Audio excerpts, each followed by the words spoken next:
又是极限赶车的一天啊，还有12分钟就要发车了。我现在进站加安检，要在7分钟之内完成，因为停车前5分钟就要停止检票了。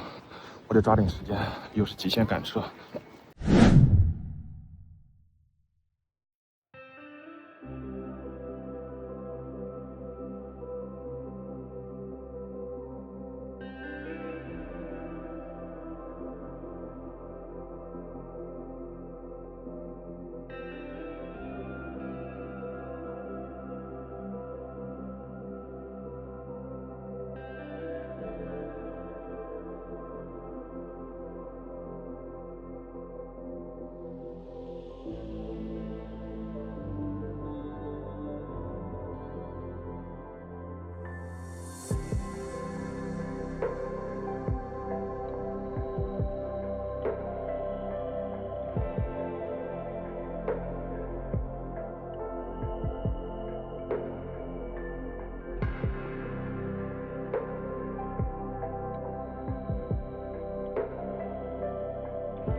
从汕汕县往汕汕北站去，然后骑着共享电动车走在路上，感觉好爽啊！第一，它是天不是特别热，今天是多云；第二，这条路特别的宽，特别的直，车又不太多。然后骑着小电驴，旁边就是这样的风景。虽然骑着小电车，但是此刻的价值要比坐轿车爽得多。现在什么也不想想，就想享受这一刻。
找到了一个大众点评必吃榜，然后简单的点了几个小烧烤，还有2瓶乌苏，金冠乌苏。